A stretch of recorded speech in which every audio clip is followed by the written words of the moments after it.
Single mom ako. Nawalan ako ng trabaho during the pandemic. Nagsimula akong mag-online content. Hindi ko siya pinangarap, pero dito ako kumikita.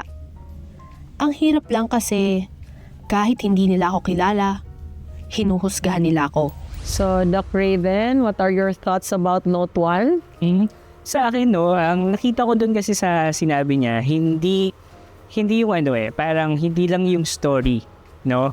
Kundi yung survival. Yeah. No, kung titignan natin dun sa niya, hindi niya naman sinabi agad na decision ko to or choice ko to. No, parang nakita ko yung story about survival, no, na siya ay mother, kailangan niyang kumita, no, na kailangan niyang maghanap ng trabaho.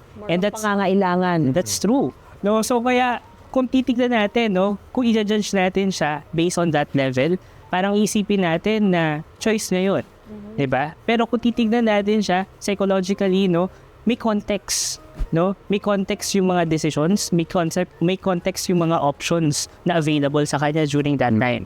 And naiintindihan ko siya in a way na ang pinakamahirap dito is yung note niya na kahit hindi siya kilala, parang ginajudge siya.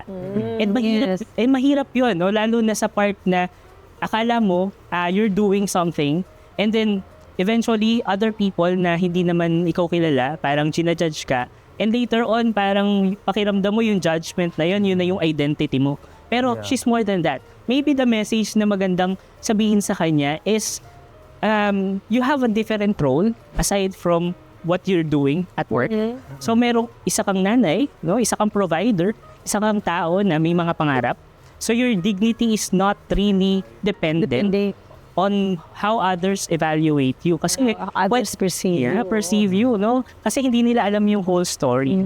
But then, in this age of social media kasi, it goes with the territory talaga na if you do something, you have the risk of being judged talaga. Tapos yung, people judge you face value, kung anong nakikita nila. So, yung tayo naman as humans ngayon na kailangan mag-adapt din tayo na hindi lahat ng panahon, kung ano lang isipin ng ibang tao, it will define you as who you are or as a person. So, mahirap din yun eh. Pero like I said, dahil nga ngayon sa social media, anybody can just bash you, anybody can just judge you, di ba? Yun. But like what you were saying din, no? Tama ba, Doc Raven, na like for our case, hindi niya nababasahin ang mga komento, just leave it as is, depending on what the matter of comment is it. Kasi especially, she's a mother, di ba?